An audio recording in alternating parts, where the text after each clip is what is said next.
Hi, everyone. Thank you so much for joining us for our webinar, Simple Steps for Microsoft Teams Lifecycle Management. Before we get started, we do have a few housekeeping items to go over. Just so everyone is aware, this webinar is being recorded. This will be a 45-minute session with 15 minutes of Q&A at the end. So please send your questions into the questions panel in GoToWebinar. And the slides and recording will be emailed out after the webinar. Now I will hand it off to my team to get started. Good afternoon. Thank you for joining us this afternoon. My name is Arya Parsi. I'm a senior program manager at Witham.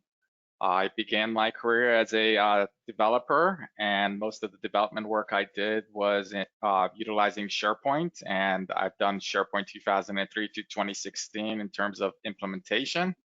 And then afterwards, I pivoted to mostly the project management role and engaging with clients to solve their problems. Fun fact about myself, I really enjoy cooking, and lately I've been dabbling in making cinnamon rolls. And for the past 3 weeks, to the delight of my kids, every Saturday, I've been making a homemade cinnamon rolls. So with that, I'll turn it over to my colleague, Kalpana. Hi, everyone. Good afternoon. Thank you for joining the webinar. Similar to Arya's experience, started as a technical software analyst for 20 plus years, working on all Microsoft products. Recently moved more into customer success manager role. Love this position mainly because we onboard clients to Microsoft technology, make sure the success factor is important, the return on investment is important, and this is achieved through adoption. So we focus mainly on adoption as well. As part of all this fun activities that we've been doing, we realized Teams is a great tool, especially since last year, where we bring our team together to collaborate, to work collectively, to be on calls and meetings. So Arya and me have the pleasure of working with a lot of customers at Witham onboarding, and we've heard a lot of success stories. Thank you, Kalpana. So in terms of what to expect today, we're going to cover the following topics. We're going to cover Teams organizations, Teams lifecycle, Teams template, and guidance for team and channel creation. And one of the things I will mention, if you have not previously joined, this is a part of the 3-part series that we've done in terms of governance, and we chopped it down to several different components, and this is the 3rd session of the series of 3.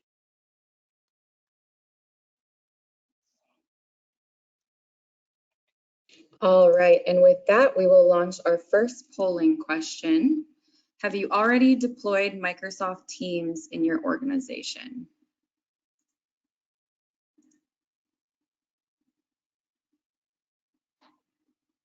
We'll give everybody a few more seconds to collect responses here.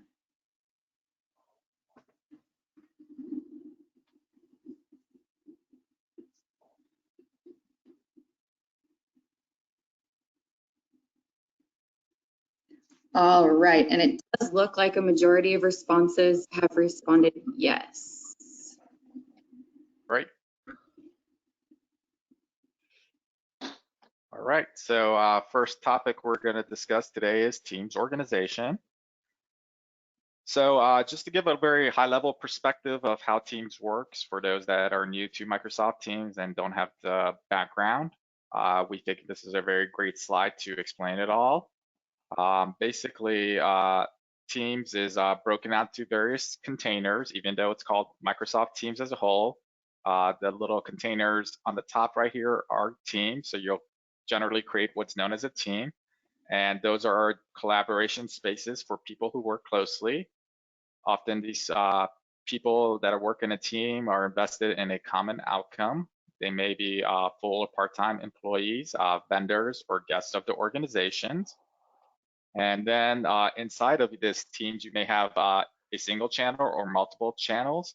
And those channels are where basically the collaboration happens within the team.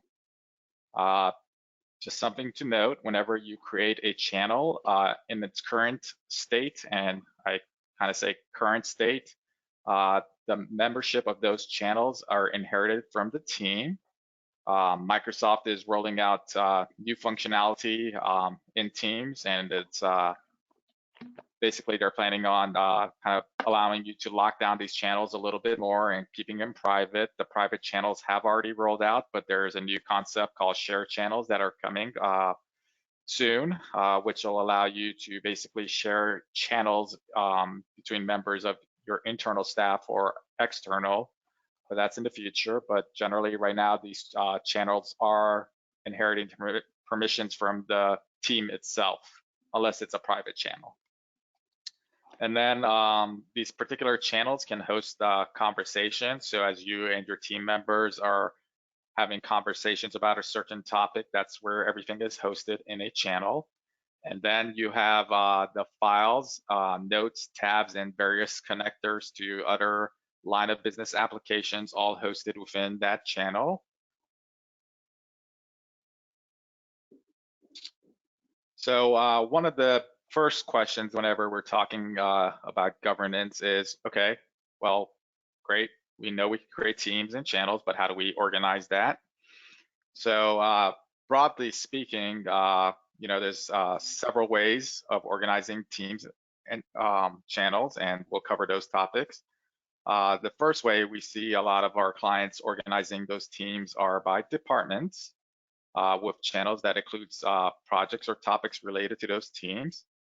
So in this example here, you can see that we have a human resources department, and that may have staffing, performance reviews, and new employee onboarding channels set up to discuss topics essential to their day-to-day operations within HR. And generally, these particular teams are locked down to certain members of the organization or certain staff members, because obviously you may not want the entire organization being able to review materials that are very sensitive to finance or HR. And then on the right-hand side, you see there's another team called finance created here, and they may have budget, payroll, and audit channels to discuss information related to the day-to-day operations for the finance teams. Harlia, we could also have, if you want to talk about how, if it's a company, you could also have a company-wide team.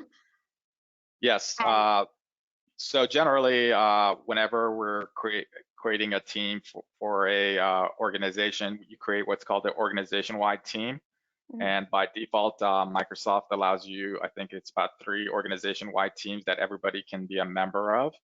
And that way it's open and it's more, for the entire organization to communicate and collaborate and all be a part of. That's generally where we see a lot of the communications happening from the higher management in terms of what's coming down the pipeline or important information that all staff should be aware of. And it just makes it easy to centralize the communication instead of sending it an email communication or posting it on the internet, because I don't know, like most people, I feel like I'm pretty lazy. I never go to our intranet to view information. So it helps me whenever I just go to Teams and all my work is in one place and all my notifications and activities are in place, and I just focus on what's important to myself. Also, we talk about email reduction, right? So, how Correct. many of us click on that email to read long messages, even if they are like messages that are important to you, we don't. So with Teams, we encourage posting snippets, keeping it short and simple that catches everybody's eyes. And Arya, as one of your previous ones, you had talked about how mentioning people kind of draws their attention because it just puts a nice notification, makes you click on it and go read it. Yep, I'm a big mention of mentioning either the team, the channel, or the individual user, because that makes me focus on what's important, and it presents me an alert to say, hey, go here. And that's just something I know whenever I get an alert, that's something new that I should probably pay attention to. So it just helps me focus my day and my energy instead of the number of emails I get from from, external resources, because mostly our internal team never uses email anymore with Teams. So here is a representation of another way of organizing teams. You see right here, we have various projects listed out. We have a project one team, and again, those can be anything from topics like project management, communication, user acceptance, channel setup, and those are essential to a particular project that may be ongoing in your organization. And then we have another project two team here created, and that can be used for scheduling, staffing, and stakeholder communications. And then the third flavor of organization we see, and we use this a lot inside of with them actually, is creating an internal team and an external team. And the reason for that is basically we may have a client and we're communicating and collaborating internally on assets, and we may not want the client to be a part of that team for whatever reason. So generally, we'll create an external project team to host the finished artifacts that we've worked on or deliverables, and we share that out with the client in their particular external team related to the project. And we also communicate with our clients back and forth in that fashion. Just one thing to note, in general, the best way of doing this is we see a mix of all three of these as your business needs dictate. So one of the things that we do often is we meet with our clients and just engage them in identifying their business needs and laying out the proper way of teams organization. Kalpana, anything else you think we should add to that? Well, yes, you covered pretty much everything. And, we've seen clients constantly have a combination of all the three, whether it's a construction industry or healthcare, depending on the type of vertical. We have seen this. The organization-wide has been really a charmer for most people, so because we are pushing to stay in teams all the time, so people don't have to go out of this application. We've seen projects-based teams being created, but also within departments, there's now that private channels are out, you could have a human resource department team, but you could have a private channel within that. Naming convention, Arya, like you mentioned in your previous webinars, is very important so that you can immediately at a glance know what that team is about, which really helps you to organize and avoid content sprawl there. Yes, and Kalpana, I will mention for our audience here that, again, one of the things with Teams is it's changing really rapidly, and Microsoft is pushing changes out very rapidly and on the fly. So whenever you're thinking about how to organize things in your governance, it's always a good strategy to either review the new functionality that's coming down the roadmap to be able to account for the new ways of organizing things. As I mentioned previously, shared channels are coming out, so that might be a good time when that gets rolled out to everybody's tenant to just kind of step back a little and figure out, okay, we had organized the team this way previously. Should we switch things around? Should we move content? Should we move channels to somewhere else? Should we organize everything differently? So, periodically, I'd say every 6 months, it's something that it's worth looking at and reevaluating your initial governance plan that was rolled out. Absolutely. All right. All right, and that leads us to our second polling question today. How is your Microsoft Teams organized?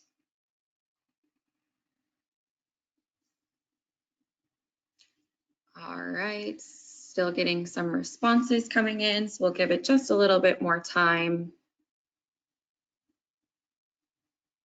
It does look like we currently have a tie with about by no department, or by department, by project, and other, with 56% no organization being the highest. Great. So hopefully some of these insights will help you guys organize your teams a little bit better. Okay, so teams life cycle. One of the things that is very important whenever we're talking about teams is its natural life cycle. I think one thing I've seen lately is everybody kind of just creates teams and channels and just lets it sit there. So that should not be the way you guys manage the team. So we'll just talk about that a little. So the first thing to talk about is the team origin, determining how you're going to provision your team. Some of the ways that we have seen or we recommend doing is creating a team from scratch, and usually that's done by a administrator, whether that's in your IT department or somebody that's empowered by the governance team to create those teams. And they usually are also the person that usually adds the members by either individual email addresses or usernames or a distribution list. Another way is to create a team from an existing team and using its channel configuration and any app configurations. And Kalpana is going to talk about that. That's basically a template, or what we call a teams template. And you can optionally also use its membership list from a template and provision a new team. The next way is adding a team to an existing Microsoft 365 group, which also gives the team access to its mailbox and SharePoint site that's already been provisioned. And the final way is using the Microsoft Graph Team API or PowerShell commandlets to create a team. The APIs can programmatically create teams based on global address book attributes such as regions or departments or business processes. And we have done a lot of automation with them to help provision those teams, a lot of automated processes where you kind of, users say, I want to create a team, and then it goes through an approval process and it's validated either by the IT team or by the software itself to see if a team should be provisioned. And then the team is automatically provisioned. Channel setup is also very important. One thing to note whenever you're creating a team that you're going to probably provision some channels. As we mentioned in our previous webinars, the general channel is always created whenever you have a team. There's no way to delete or remove that. But what we see is that most people create additional channels.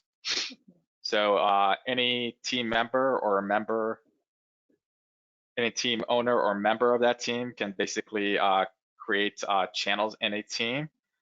So that's just a permissions thing that you just want to keep in the back of your mind. It's important to generally consider the goal of each channel. Options include collaboration around projects, discussions of topics, or areas of common interest that the group may have in that team. By default, as I mentioned, every team has its own general channel. And then it's likely the set of channels are going to grow organically. So as the team evolves, you're going to see more and more channels pop up. You may want to use some organizational tactics if you're an end user by either pinning channels that are important to yourself or hiding or showing various channels in your teams just to keep things organized.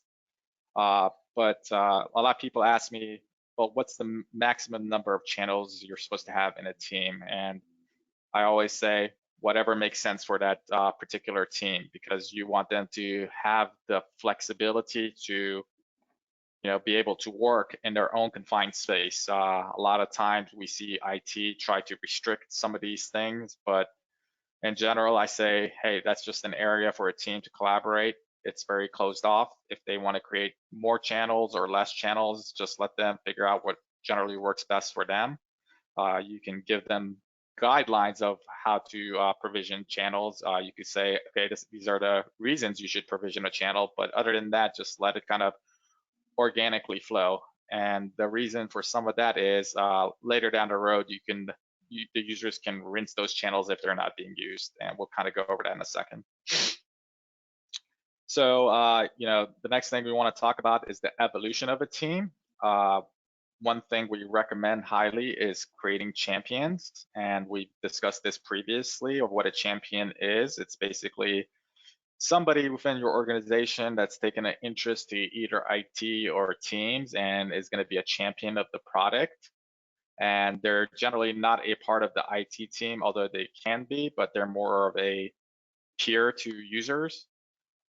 They help just champion ideas, show what new functionality is being rolled out, and assist users when necessary. But in this particular instance, I think a champion is very important to help sustain the usages of a team. So once you see kind of like, activity drop off, you may want to get all your various champions together and have them kind of go out there and discover and propagate new creative ideas of how to use teams to end users just to get up the enthusiasm. So managing guests is also very important. You want to kind of allow guests judiciously within your team.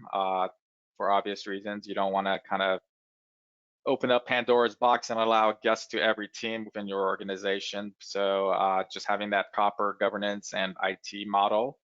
What we recommend is whenever you're adding guests to kind of like probably have IT validate that it's okay to add those guests to your team.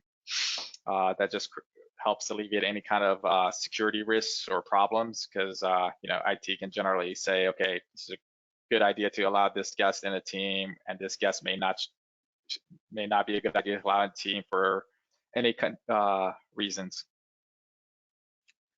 So again, allowing channels to grow organically is very important, and not restricting and letting those old channels fade away as necessary is important. And then, once a team may grow too large for the topic, you'll sometimes see that, okay, maybe this team is just growing too large for the particular topic it was intended for. You may want to just carve out a brand new team for a expanded topic or a subset of topics that's being organically created from these various communications and channels, and adding new users to that to just kind of segment out ideas. That's very important. And then just trying different channel collaborations, such as channel meetings or tab conversations around documents. That's also a way of just creating enthusiasm and just teaching users how to properly utilize teams and channels. And lastly, a lot of organizations, as I mentioned, kind of just never think about this, but what happens to a team when you're done?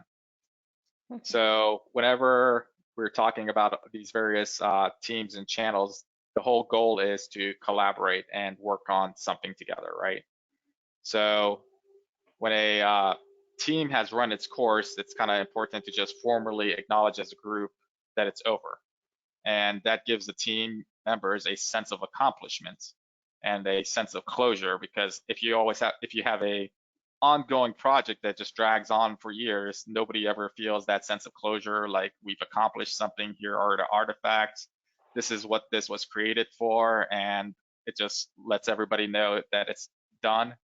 Here are the artifacts, and let's take the artifacts from here and store it either on our intranet or keep it in the team, but just know that the project is kind of done. So one of the things that we recommend is just using the team itself to also kind of do the closeout sessions. You can think of postmortems or executive summaries or white papers that you may want to use to kind of formally close out a team or a project.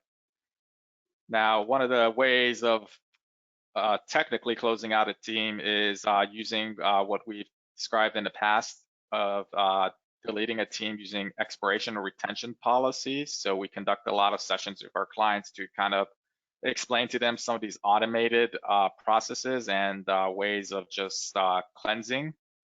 And this is very important because, removing and deleting teams, you can't just do that ad hoc. A lot of companies have retention needs in place, whether that's mandated by legal. I'm sure you have a lot of clients that can't just delete things, but We use retention policies to basically store any kind of documents for legal purposes, and then being able to retrieve those documents later down the road. But for the end user, as far as they're concerned, the project is closed and the team is removed, and you basically only have read access to the content. Right, Arya. The important thing here I want to mention is I know Microsoft is working behind the scenes to help us. If you are not using I know, some of you, I think majority in the previous poll said 56% of them said there's no organization, right? So now that becomes difficult. Let's say you're just starting Microsoft Teams, you're fine. You may have 10, you may be invited to 20, but then you soon start to feel that you're scrolling the left navigation to identify the teams, you're using the search bar. So Microsoft came with this. If you haven't touched Teams in 14 days, I think it's 14 or 21, I'm not sure, it hides it for you automatically. Now, there's a difference. Arya was talking to you about archiving Teams. That's when you're done with the project, you're done with the purpose of creating the team that you have decided it's not going to be active, it's going to be archived, meaning it's not deleted, it's read-only, it's stored down in case you need to go back and refer to it. But there's also the hidden teams that's going to kind of help you in the organization where you see it all collapsed at the bottom and it's still there available. You can click on it and you can go to the contents if needed. So that's Microsoft's way of helping you organize it a bit. Along with that guiding principle, if you have in your company any legal policies like Arya was mentioning, we can help you set up your retention. It's all in the Teams admin. In the previous webinars, this has been mentioned. You have a lot of admin properties that you can set so you can help your people not get team fatigued. Right. And one last point I would make in terms of deleting teams is that, whenever you're searching for content, you want your users to kind of get the most up-to-date content. So if you have like old teams that have been there from like 5 years ago, you might start surfacing up content that's not relevant anymore or not timely. So that's another reason of just making sure that, you complete the so-called Teams lifecycle here and delete or remove these artifacts in your teams. All right, so I'm going to turn over the presentation to Kalpana, and she's going to go through the rest of the material. But before we do that, we have another poll. Yes. Perfect. We will launch our third polling question of the day. Have you planned your Microsoft Teams lifecycle plan? We'll give everyone about 30 seconds to get their responses in.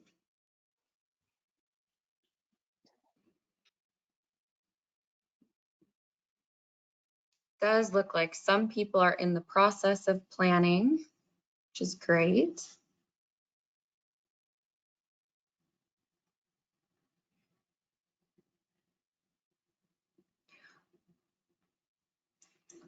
All right, 88% of participants responded no, they have not started planning their Microsoft Teams lifecycle plan.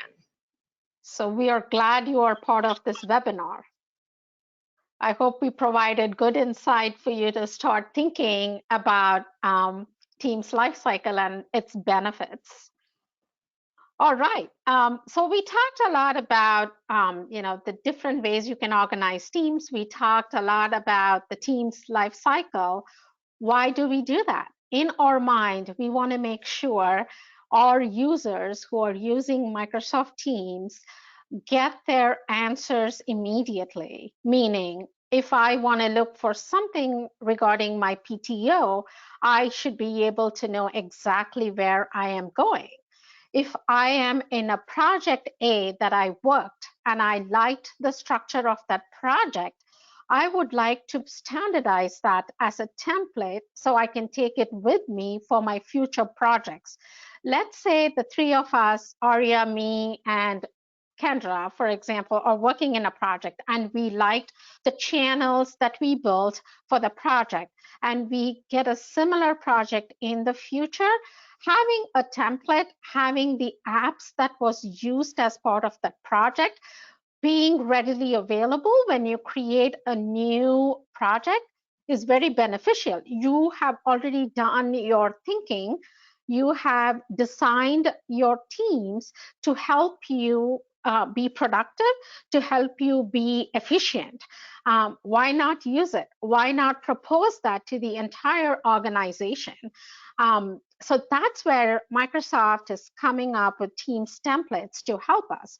They are, if you had worked in other products, templates are pretty common with Word, with PowerPoint, everything has templates. So Teams is very similar to that as well. What it does is it helps you structure and design your channels. It helps you to design the folders inside your channels. Let's say it's heavily document-oriented project. Then having the folder structure in place helps you to onboard new people, to quickly know what those folders are by the naming convention again, and be able to add files at the appropriate place with appropriate tagging. Also, there could be third-party applications that you may need as part of the team. So having them in that particular template is going to be easy and useful. It helps you create a team quickly so that you can start your collaboration very quickly and efficiently. There are properties, that are supported in templates, and there are some properties that are not supported in templates. And there's a reason. Teams pictures, I'm going to just pick that as an example. You may want a different picture for your team. Obviously, we all do. So that's not going to come over. Membership, you may not work with the same group of people from the previous project. So those are the things Microsoft is not bringing over for those particular reasons. However, there are some examples like visibility. How do you want that set up? Whether you want to have certain rules like Giphies and emojis, do you want that to come over? I mean, those may be trivial things. It doesn't matter. You want a quick and easy way to set up, those come. Pinned tabs, for example, is very important. If you found some things to be very important and easy, you're bringing them. The installed apps is already there in the tabs for you. So as soon as a project lands in your lap, you are able to quickly create a team and start working, start collaborating, start communicating. So Microsoft has helped us with some base templates for that particular purpose. You of course can have your own Teams template as well. If you liked something, you can modify and then save it as a template. You can even propose that to your admin, IT admin, and they can make it available company-wide for people to start teams using your template. Standardization helps. We see things what we want to see. For example, like if you have a particular folder structure, your eyes are searching for that particular folder in a particular place, right? So the Teams template kind of helps people easily to identify where they need to put stuff in. Or if you could go to the next slide, please. So the standard templates that we talked about from Microsoft is very specific to certain industries, right? Like there's one for healthcare, for retail, for construction, like I said. So that's like a jump start. You do have the opportunity to play with it, click on it, see what tabs are important. You can see if your industry has a base template that's been out of the box from Microsoft. You can start that as your base template, and then you can add more apps, more tabs, modify the properties based on your organization's policies, and then you can create a template out of that.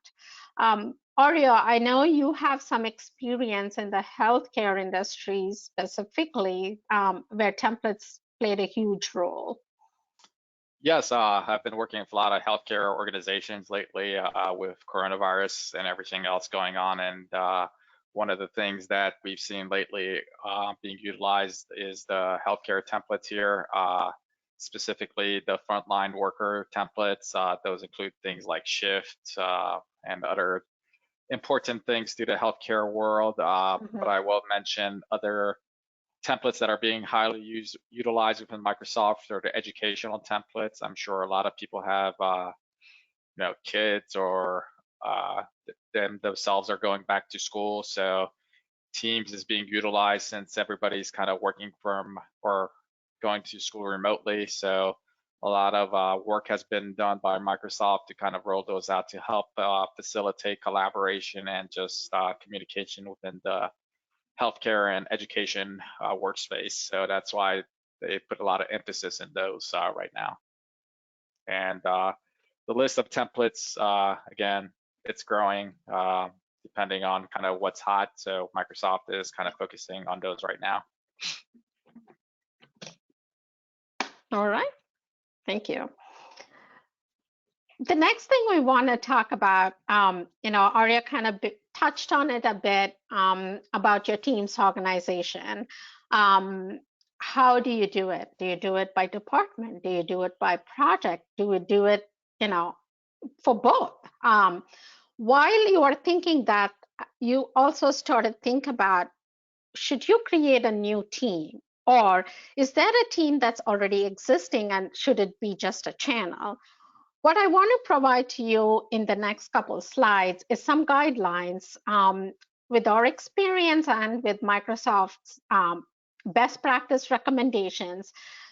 These are some of the things to keep in mind. When you see an email, I don't think people are using Skype anymore, but in case your organization is using Skype or Slack or whatever communication chat tools that you're using, if you feel there's a back and forth on a simple topic, and then you realize, oh, I didn't include person A, I didn't include person B, and then the recipient list starts adding, and you look like you're forwarding too many email messages, it's time to pause and think. Okay, I need to collaborate with 10 people, and sometimes I'm getting, my emails are getting lost. People are changing the subject line, and people do change subject line, so I'm not able to track the email. So that's when you stop to think, okay, we need to get out of email, we need to get out of chat, and we start to think about a dedicated workspace for us to communicate and for us to quickly see what we communicated about. So that's one big avenue for a new team to be created. Again, categorization or history of content communication, exactly. Oh, we started talking about this particular topic 3 weeks ago. I have to go and search in my email inbox where it is. Or I have to start adding folders in my inbox, and then it's getting to be ridiculous. I am now having 45 folders, and which one am I thinking about, right? So it does take a lot of time and effort. When you realize that there's that happening, you pause and you go to Microsoft Teams, create the team, add the members there, forward your email thread to the team so that you are not losing that historic content, and then start collaborating, communicating within that team. So now you have your rich history as well as your current and future communication in one location. So that's where. Before you go any further, I just want to make sure we kind of highlight that point you just made. Most of you may or may not know that each channel within a team has its own email address, and it's specific to that particular channel.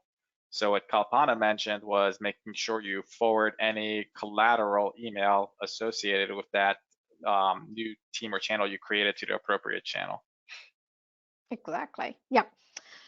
The next thing to think about, okay, I was assigned a task to work on a policy document. Now I started the document, fine. I started with my desktop, which you shouldn't, OneDrive or Google Drive, something in the cloud where there's always a backup happening. Please be mindful of that. Then you're like, okay, I'm sharing it with a couple people. I want their input. When you start at that point, again, you think about the effect it's going to have. Is that going to be something, a one-off thing?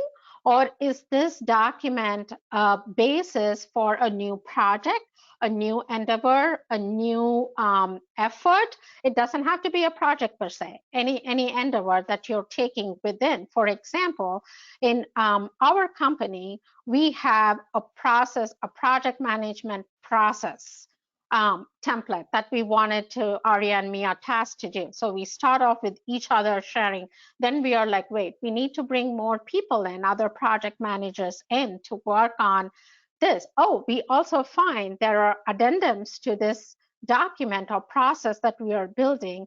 Now it's went from 1 to 5 documents.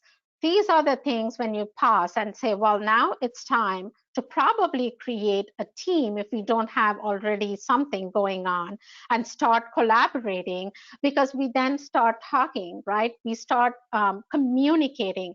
Should this section be included? Should it not? And if you are like us, you're going to forget that rich information that you had between the group of 1 or 2 people, and then it grows to 5 or 10. You're going to forget why you did, what you did. So capturing all that information is very important, so you understand 3 months down the road why you did what you did. That's a very good place for you to think about creating a team. Now, you may have a process management team already. At that point, you may then, which I will cover next, is think about, should it be a team or should it just be a channel within management teams? Those are some of the questions you ask yourself. The third thing is, we want to be inclusive. We want to create a culture where we all feel important. We all have great ideas. We have 6 customer success managers at Within Digital. Everybody has their own experience, has their own point of view, and it's important. We need to be collaborative. When we are talking about process management, when we are talking about projects, we want to avail those opportunities to pick the brain of our coworkers and produce something that is effective, that is productive, that's good, that has standardization. That's when you think about, okay, I need to bring these group of people in. And further down the road, when you are comfortable and confident, let's say you want to present it to your leadership team. It's very simple. At that point, you just open your teams to leadership. You don't have to do a thing. You don't have to forward anything. You don't have to share anything. You're just inviting your leadership into the team that you have already created and organized, and all the files and folders and the rich communication you had would be visible for the leadership team. So that's again another great benefit. The last part is the most important part. How many of you have 15 windows open on your laptop? I need to go here to do my email. I need to go here to do my time card. I need to go here to work on my video files. I need to go here to do my dashboards. So, if you feel that you're opening so much windows just for you to get through your day to complete a project task, that's where you have to start thinking about teams. Okay, if I have teams, I can add additional tabs. I can add websites. I can bring in applications into one place. I don't have to get out of Teams. I can mention people in those apps and say, hey, I created this. Let's all, for example, Planner, right? In previous days, we used to use Project, MS Project. We use Smartsheet. We use so many things, but those are all outside. Well, you can bring them as a website as well. But Microsoft is pushing Planner, which is a great tool. If you haven't touched it, time to play with it.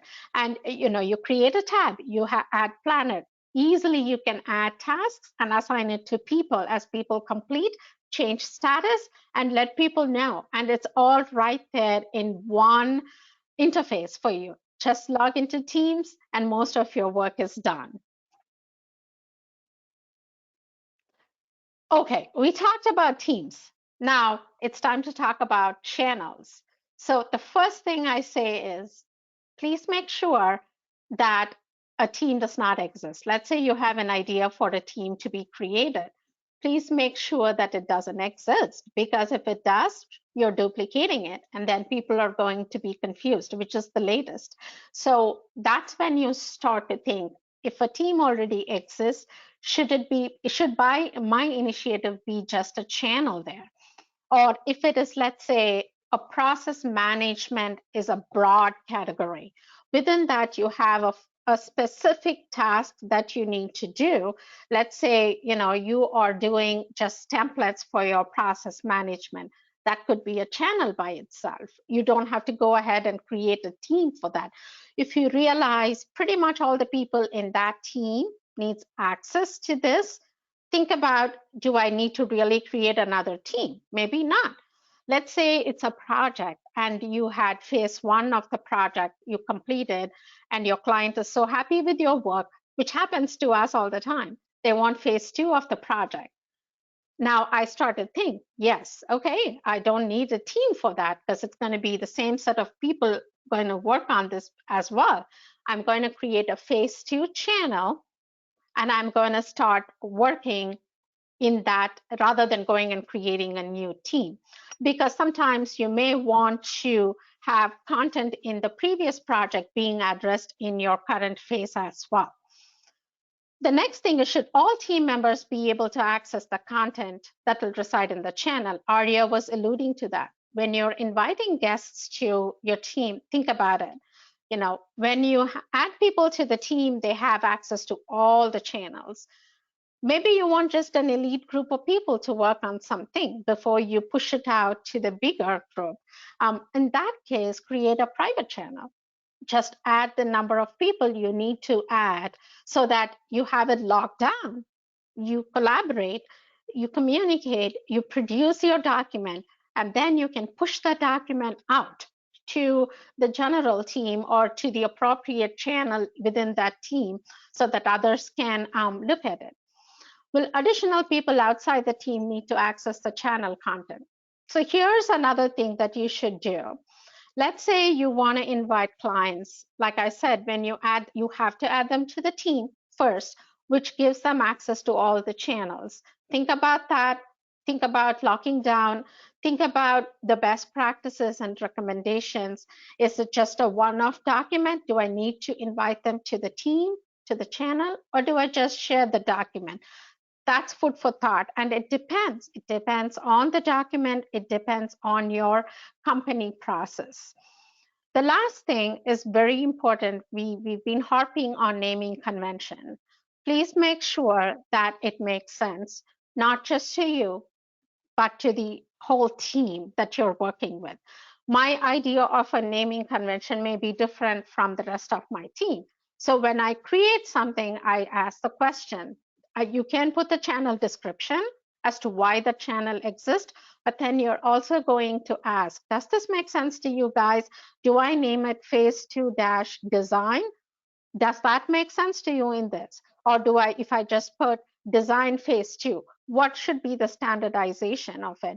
Do we have like a prefix to our channels? Does that make sense? Because when you pin tabs or when you pin channels, you're just going to see design up there. It's not going to have exactly for which project or which team that's going to be. So do we do team 1-design or team 1-phase 1-design? So those are the few things that you need to kind of think about when you are thinking about creating channel and the naming conventions.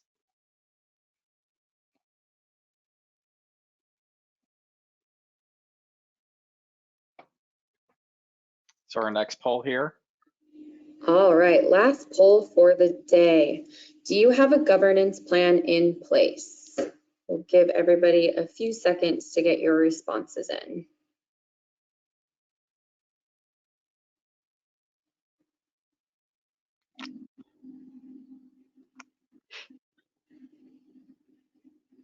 Looks like a few are still trickling in. We'll just give it a little bit longer.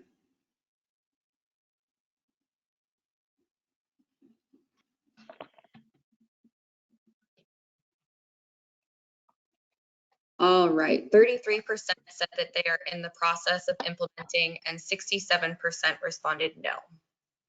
All right. Okay. So this is the great webinar for you guys to be in for the 67% that said no. What's the key takeaway from this webinar? Governance is important. You need to have a a plan in place. Like Arya was mentioning, yes, initially you can open teams to everybody so people adopt. The more restrictions you put, people may not do that. So you want to open it up. But at some point, you need to curb that. You need to have a proper request Teams app in place. We see that all the time with our clients. The first 3 months, it's free for all. Then we start putting that restriction in place so that the teams that are created are not duplicates, are well thought out. And, like Arya said, once you're in the team, then it's the members and owners' freedom to create the number of channels that they want to. Think about the best practices. Think about constantly having champion program to promote the new features. Optimize teams for best end user collaboration. We talked about the life cycle, archiving, hiding teams, making sure that the topmost teams like pinning helps to stay organized. Are you doing it by department? Are you doing by project? Think about all those things. The last most important one is standardization. People like the 3 things that we mentioned. Standardized templates are always helpful. It's not a chore to create teams when you have a template in place. I hope you found all these things very useful, and the 67% would start thinking about governance. All right, we will now jump into our Q&A section. Please feel free to submit any questions you may have in the question panel if you have not done so already. I will dive into our first one here. It looks like someone asked, where do we find the team's templates? Great question. So whenever you create a team template, you could basically provision it from an existing team. So if you're not a team's administrator, your team's administrator can just basically say create team, and then they get the option of choosing which previously created team to base that template off. Okay, awesome. Another question that we have is, how can we avoid content sprawl? Yep. Well, that's a great question. Yeah, lots of clients have teams provisioning process like we talked about. So if you feel there is a need for teams to be created, you could quickly fill in a form and then submit it. There's an approval process that can happen. We can help set all that up. And then once it's approved, teams is created. Governance should be in place. Like we talked about, the retention policy, archiving your team so it's not old, irrelevant data coming up, and also organizational team structure is very important so that they are not repeating teams and the content that's been there already. Okay, another one that we just received is, you mentioned Teams archiving. I was under the impression that this wasn't an inherent capability within Microsoft Teams. Is that not true? Yeah, that's not true. It is a capability to archive teams. And the great part about archiving a team is that the team owner gets alerts that the team is being archived or has met the threshold for archival. And the team owner can opt in or opt out and say, do not archive this team, and the process will start over. Okay, great, thank you. And then how can governance help with content organization? Okay, I could answer that. So I think, as Kalpana just mentioned previously, ensuring you have proper governance around teams creation will help with that. You kind of really need to make sure that the team meets the business needs and has proper naming conventions. So that way it helps everybody in the organization get to the proper team and understand what the purpose of that team really is. Okay, great. It does look like that is all of our questions for the day. Thank you to everyone for joining us, and make sure to check your email either later today or tomorrow for the slides and the recording of this webinar. Stay up to date with our latest news and insights by subscribing to our blog, and we hope everyone has a wonderful day. Thank you again so much for joining us. Thank you, everybody, for joining us. Thank you.